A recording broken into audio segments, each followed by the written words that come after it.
Welcome to the show. Thanks for being with us another week. Have a great show planned for you today. Eriks Janelsins, CEO of the Ogilvy Foundation, will be with me here, talking about all things Ogilvy, including the Festival of Lights. We talk a little bit of college football and the shake-up in the playoff rankings later on the show. But first, I want to start off with a little quote here. Christmas season's upon us, and I thought this would be a particularly appropriate quote. You can tell a lot about a person by the way they handle three things: a rainy day, lost luggage, and tangled Christmas tree lights. And that's from Maya Angelou, the great writer and poet, and I think there's a lot of truth to that. You know, rainy days can get us down, lost luggage, we can kind of freak out, and tangled Christmas lights can really drive you crazy, especially this time of year. And it seems like they're tangled no matter what. No matter how I try to put them back the year before, it seems like when I get lights out and I try to go out there and I put them on my bushes outside and things like that, no matter what, they're always tangled, no matter how carefully I think I put them back. And it does drive you crazy. But something to be said about this quote, because I think it's truth. You know, a lot of, another quote from one of my favorite people, Lou Holtz, he always said, life is 10% what happens to you and 90% how you react to it. And this quote kind of goes right hand in hand with that. You know, you can tell a lot about a person by how they react to sometimes negative things in their life, or things that may seem problematic. There really aren't that big of a deal. If the Christmas lights are tangled, it might be frustrating, but keep your cool, keep your calm, especially this time of year. Let's remember why we're putting those Christmas lights out in the first place: to celebrate the season of Christmas, the birth of Jesus Christ. So let's keep those things in mind, remember that, and remember what the true meaning and spirit of Christmas is, not just with the Christmas lights, but also sometimes with the hustle and bustle of the Christmas season, trying to get gifts for people, trying to get things done that you need to do before Christmas Day. All that gets us stressed out. But if we can just take a step back each day and remember, why are we really doing these things? What are we trying to celebrate? I think it'll help, from a mental standpoint, a psychological standpoint, and also from a physical standpoint for what that's worth. So good quote there from Maya Angelou.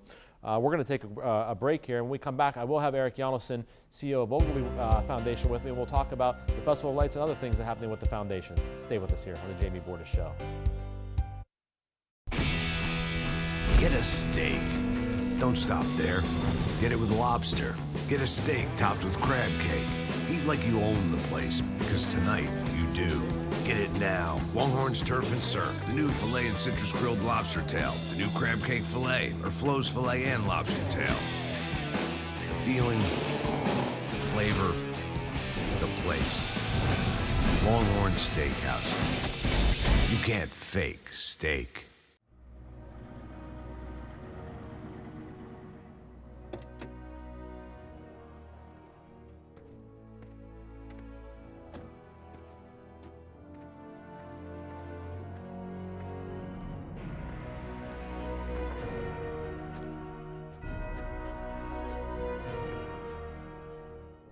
Recommended by the highest authorities. Danoon Lumber. Looks like a bad one's coming. Yeah. Right?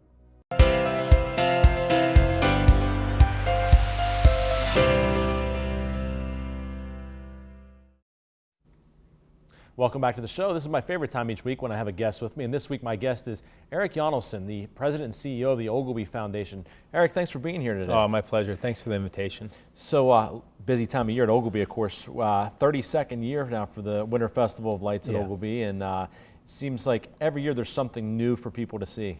Yeah, there's something new every year. This year we're celebrating the Kaleidoscope Christmas tree at Crispin, and powered by AEP, and it's a 24-foot tree. We're using these new LED RGB bulbs, and so each bulb can be every color under the rainbow, and does all kinds of neat programmable things, and so it's a lot of fun. And I think what you're seeing with Festival of Lights is, and why it's really interesting to me, is families are able to get out of their car now, and they're able to get out at Christmas at Crispin. We have straw mazes, we have a train, we have a Christmas shop, there's wagon rides. There's so many things to do outside of your car, in addition to the 89 light displays spread over the 6-mile driving tour. So that's been a really fun thing this year for people. People may not realize that, especially those that aren't golfers, Crispin's the area right there by the swimming pool. A lot of people might think of it, Ogilvy, and that is something that's kind of cool, and especially I think because sometimes you're sitting waiting for a while to go through the lights, and it takes some time. It's good to get the kids out and let them move around a little bit. And this, I think, was a great addition for the Festival of Lights, and probably something that people are really taking advantage of. Yeah, it's one of the things that people have really commented on. The other thing is we have reindeer this year at the Good Zoo. And so you can come up and we're calling it Santa's School, Training School. So these are some of Santa's reindeer that are training to be future reindeer on Santa's sleigh. And so you can go in and you can feed the deer, you can spend some time with them, interacting with the new reindeer, and that's been a lot of fun as well. So these are, again, unique experiences we're creating at Oglebay and also Wheeling Parks that families can do together. And I think at the end of the day, that is what Oglebay and Wheeling Parks are about, are these incredible experiences you can do with grandma and grandpa, aunts and uncles, all the kids and cousins. They can spend time together. And those are the memory-making times that we talk about that I think that make Oglebay really special.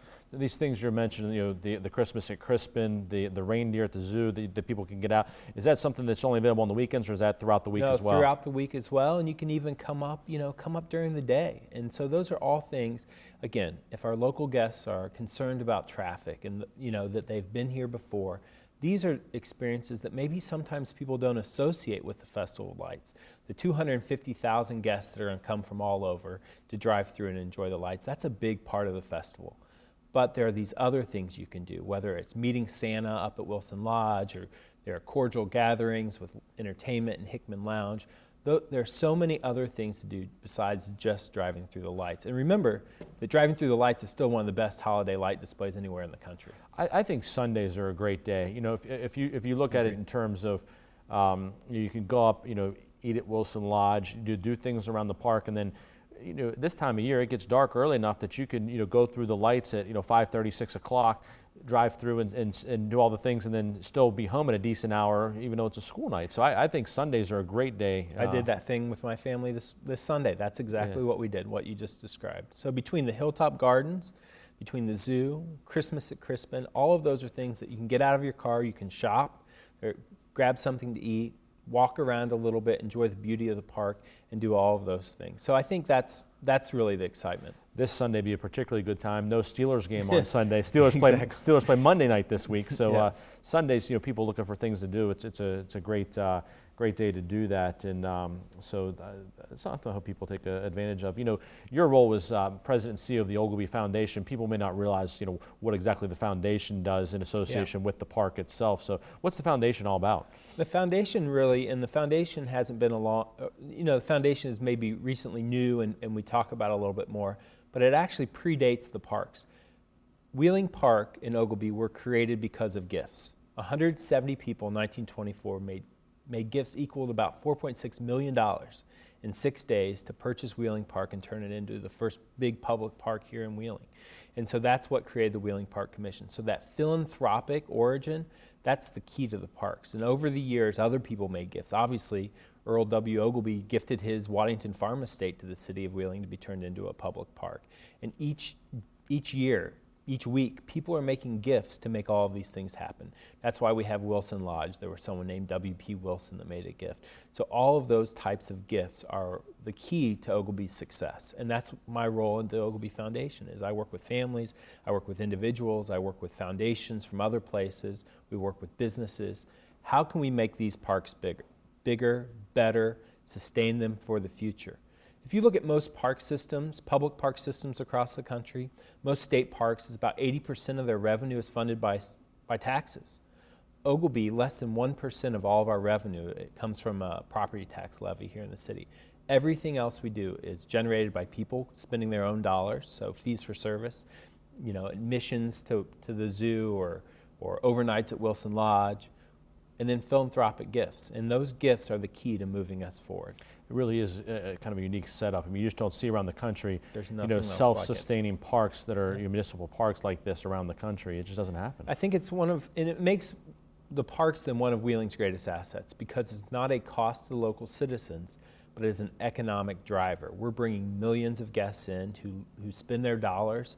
People spend money differently when they're on tourism, and so those dollars stay here in Wheeling. We reinvest that. The reason why we have the ice rink at Wheeling Park or the soccer fields that Wausau uses, those are all possible because of people coming to stay at Wilson Lodge. And so that is unique. People come and visit us from all over the world every year to try to study and steal what we're doing here, and that's all very special. In the last 18 months, we've had $12 million in gifts. And so when you look at the improvements to Wilson Lodge or to the pools at Wheeling Park or Oglebay, to the ice rink, to the zoo, those are all possible because of generous people. Wheeling is one of the most generous cities in the entire country. There's no doubt about it. And so when things are needed in the parks, local neighbors step up and say, we want to make that happen. And that's the secret sauce that no one else can replicate.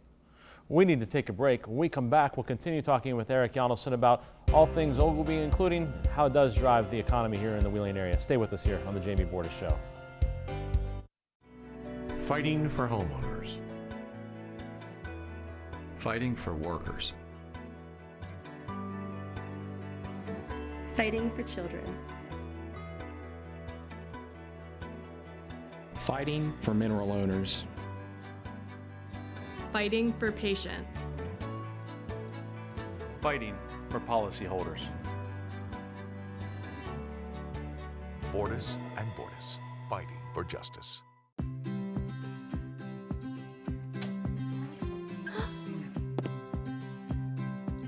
Don't forget to do your homework.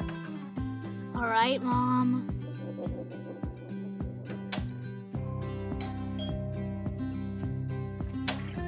Trick or treat.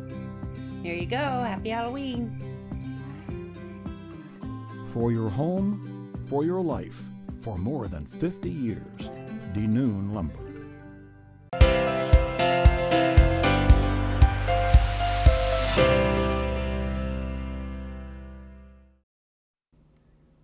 Welcome back to the show. I've been speaking with my guest this week, Eriks Janelsins, the CEO and president of the Oglebay Foundation. And Eric, we've been talking about, Oglebay and how it drives, so much of the economy here in the Wheeling area, but there's some exciting new things that are happening for the local folks as well in the upcoming months here at Oglebay. Yeah, I think we take our role here as a community driver very seriously. And we look at that from the economic standpoint. We look at it from a conservation standpoint. We manage 2,500 acres of land. But ultimately, we are the public park for the city of Wheeling. So what can we do to make sure that Wheeling residents are outside, they're active, they're healthy, and what types of new things we can do? And you can see we've added trails, we've added mountain biking trails, we've added hiking trails, we've added classes for things like yoga. We're doing that at Wheeling Park. I want to do the aerial course. That's the one I've been wanting to do. And the funny thing about the aerial course is it's enough, and it challenges me. I mean, it's a little scary. And then the little 10-year-old jumps on it and they have a blast. And that's somewhat humiliating, I guess, but also good for all of us. Well, it's funny you mentioned that because my daughter's 10, and we were driving through the daylight the other day, and with the trees, the leaves off the trees this time of year, we could kind of see through there. And I was pointing, she said, "What's that?" And she wanted to do it. My son, who's 8, my oldest son, he wanted to do it. So they're really excited. They didn't even know it existed. Yeah, the goal of the aerial adventure course, I think, is really, if you think about that area around Shank Lake, it's located by the miniature golf. Those are all family fun areas. They really are. And so this isn't high adventure. You're not flying down a mountain at 100 miles an hour, but it's technically challenging. And is great for team building, and it's something you can do. Again, I've seen grandfathers and their granddaughters out on the course together, and that's the key of what makes that special. So those are all great new fun things. People are outside, they're active, they're together, and those are experiences you can't do in other places. And the bistro, the garden bistro is another one of those things. What are those unique things that we can do? But so continuing that momentum that we see in the parks, then what's the next thing that we're going to do? And so this winter you'll see us open snow tubing at the Nutting Winter Sports Complex. So we have skiing there already. We'll move snowboarders to the other side and we'll open up snow tubing. And I think that's just going to be a home run. It's going to be great. Think about if you come home from school and you get to go tubing. There probably aren't that many cities in the country where you get to do that. No doubt. And then we'll open up a little restaurant there. So you'll be able to grab some barbecue and some craft beer and enjoy the fire pit. The Exley family built an incredible fire pit there. And the views of the park from that part of the ski lodge are really incredible as well. So just another great space that people can spend time together. So tell us about the tubing at the ski lodge there. So will that be something where you walk back up the hill, or do you take the lift back up, or how's that going to work? You take the lift back up, and then we'll run the tubes back up on a lift as well. And so that's how it'll run. There'll be chutes racing down the hill and so forth. Oh, that's cool. So really excited about So that. for years, people have always kind of come and tubed themselves up at Ogilby over on the other hill there, Yeah. across on the golf course, but this will now be kind of more of an organized thing, and you don't have to walk back up the hill. That's part of what I like. That's the best part, because anyone that's ever sledded it, you do it one time, it's a lot of fun, but that walk is a long one. So this will be, again, and it will be a place where you can bring the whole family. So you can spend the entire day or the afternoon with the family. Some can ski, they can snowboard, or you can tube. And so there's something for everyone. And I think that, what can we do for winter recreation at Ogilby? And that's going to be just a lot of fun. You're looking back as we, close out 2017, seen some great things, great turnout at Boo at the Zoo this year, the 4th of July, big celebration, the Fort Henry Days, always something going on in Ogilby, but it seems like it's been a good year and bodes well for things to come. I think that the team at Ogilby has done an incredible job of really focusing on our hospitality business and also thinking about new things that we can do to add some polish to the programs that we've always traditionally offered. And it's fun to see the community respond to that. People tell me all the time, we love what you're doing, we love being up there, and the crowd, the numbers of people are all, it doesn't hurt that the weather was great for a lot of these things. But I think people are coming out, they're being engaged, we have volunteers, we have businesses stepping up, and that's just really exciting. And as we were talking about earlier, that's the key. For Ogilby to continue, we need donors, we need volunteers, we need businesses. That's the only reason why we have this really special resource in Wheeling. The zoo, the last time I walked in there, I felt like it was a different place than what it had been in the past. I mean, it's really gotten kind of a new, fresher look and more interaction with the animals and things of that nature. And, people that haven't seen it really need to stop up and see all the changes that have been made to the zoo. But there may be other things even to come in the years to come, it sounds like. Yeah, we have some exciting things planned, and we can come back and talk about those in the spring. But Dr. Greathouse has done a great job. And that's another one, example of where a partnership with West Liberty University running the zoo science program. These are all unique programs nationally. We are national leaders in a lot of these things being done right here in Wheeling, West Virginia by really smart people that have been around and love the community and want to see it better. And that's so much fun. And, it's fun to see it's not just Ogilby, it's also Wheeling Park and what can we offer at Wheeling Park. And at the end of the day, we are here for the benefit of the community. And so what are the new things that we can offer? And so that's my ask of everyone. Whenever I talk is, if you have new ideas, call me, email me at foundation@ogilby.com. Tell me your ideas. Tell us what we can do better, because that's how we grow and get better. How do people go about making a gift, whether it's a business, an individual, and what types of size gifts are you looking for? Yeah, so we'll start with how, and the easiest is you can go to our website, ogilbyfoundation.org, and make a gift online. It's a secure process. Everyone's probably shopping on Amazon right now. It's the same kind of process, and you can make a gift. You can direct it towards whatever you want. So if your kids are involved in youth soccer, you can direct the funds to go there. If you love golf, they can go there, to the zoo. All the different aspects of the park those gifts can go towards. But the key is these annual gifts, and we've been very fortunate. Some very big, large donors that get a lot of publicity. Gary West and Flip and their entire family have been so generous to both Ogilby and also West Liberty. But the key is the thousands and thousands of dollars or thousands of individual gifts we get every year. Those annual gifts are the piece that move us forward. And when we combine all those resources together, that's what enables us to do these really special things. The Aerial Adventure Course wasn't one person that made a really big gift. That was thousands and thousands of little gifts that made that happen. And then we see that, it creates these unique experiences for kids in our community. So you can go online, make a gift, you can call the Ogilby Foundation, or you can stop by our offices. So those are all easy ways to make gifts, and we can make that happen in any way. Great. Well, I appreciate being here, and thanks, good luck Jamie. with all things at Ogilby. And Thanks. don't forget for everybody to stop up and drive through the Festival of Lights this winter. You'll enjoy some of the new displays and have fun at the Christmas at Crispin, and check out the reindeer too. We need to take a break. When I come back, we'll be talking sports. Stay with us here on the Jamie Bordas Show. 'Tis the season to experience the time-honored tradition of the Winter Festival of Lights at Ogilby in Wheeling, West Virginia. Experience the magic November 10th to January 1st. Tractor trailers are some of the most dangerous vehicles on the road. There are federal rules for load sizes, driver's hours, and maintenance for a reason. When big rigs don't follow these rules, entire families can be torn apart. We have the talent and the resources to take on these large companies. Hopefully, through our work, families are being helped and trucking companies are getting the message about safety. Bordas and Bordas, fighting for justice. Experience the magic of the season at the Winter Festival of Lights. Holiday memories are waiting to be made at Ogilvy in Wheeling, West Virginia, November 10th to January 1st.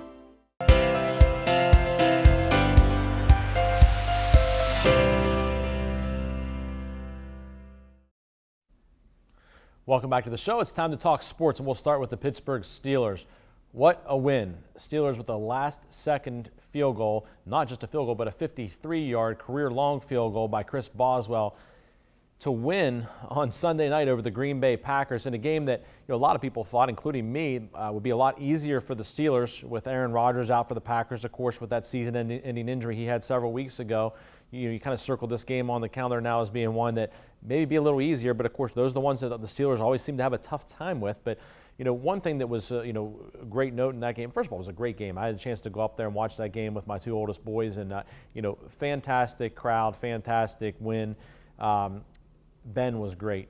Brown was great. Bell was great. I mean, the three Bs really had it going on Sunday night. And that's a couple games in a row now that Ben Roethlisberger has really looked sharp. He had the 2 interceptions, but 4 touchdown passes. And, the 1 interception I think was just a little bit of a, ill-advised attempt on a little dump-off pass. But, looking all in all, the Steelers sit in really good shape at 9-2. Same record as the Patriots, of course, with that game on December 17th in Pittsburgh with the Patriots continuing to loom large in the race for home field advantage in the AFC playoffs sitting there. But, the Steelers now head to Cincinnati on Monday night to face the Bengals. And I've been to that game before in Cincinnati. When I was in college, my dad would pick me up for our fall break, and oftentimes that game coincided with my fall break. We'd shoot down to Cincinnati on the way home.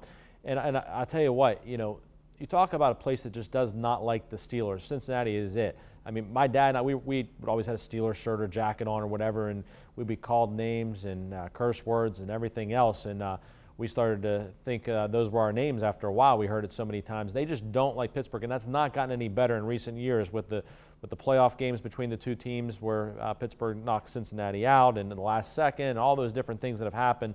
And you've got those guys down in Cincinnati and Burfict and Jones and those guys that are maybe sometimes not the most well-behaved players in the NFL. It just leads itself to being a game that's going to be filled with emotion. It's going to be hostile, and it'll be interesting to see what the Steelers do down there. And I think the Steelers go down and get a win. I think it'll be a close game. I think they win by 3 points. I think it'll be close again this week. But the Steelers really need to be careful in this one because they slip up. You get a game back to the Patriots, and you can still make that up because you play them, but that's not what you want to have them to do. You want to stay on pace every single week. So I'll take the Steelers by 3, but I think this is going to be really a battle down there in Cincinnati. I just hope everyone comes out of this game healthy. That's always my big fear when facing teams like the Bengals. Are we going to come out healthy? So let's really keep an eye on that. Let's turn to college football. And before we get to the college football playoff rankings, I want to talk about the Mountaineers. Blown out this week in Norman, Oklahoma. Not much of a surprise without Will Greer at quarterback. Of course, he had that gruesome injury to his finger a couple weeks back. And, with Chris Chuganoff at quarterback, you didn't really expect a whole lot. I thought he, played okay, but the defense giving up 59 points. And, Tony Gibson, the defensive coordinator's press conference after the game, I think lasted 16 seconds. I think he walked in and said, well, we sucked. If I was Dana Holgorsen, I'd probably fire me. Not exactly what you want to hear from your defensive coordinator. And I like Gibby a lot. I've known him since, for probably the last 15 years, his first stint at WVU. And I think, it may be time to look and see whether or not the 3-3 stack remains the right defense for the Mountaineers. Those 3 guys up front, can WVU really recruit 3 studs up front? I just don't think I think it's very difficult to get those type of guys into Morgantown. I think it may be time to look at whether they want to go to a forefront, look at something different. It just doesn't seem to be working year after year. I'm not saying that Gibby's the problem, but I think maybe schematically it's time to look at a different type of defense there for the Mountaineers. And now the question is, where do they go from here? What bowl game do they end up in? Does Gibby stick around? I mean, he's saying if he was Dana, he would fire him. Does Dana Holgorsen stick around? His name being mentioned, several times when jobs come open about a potential replacement for different people. So I think he sticks around. He's got this job in the Big 12. He's familiar with the Big 12.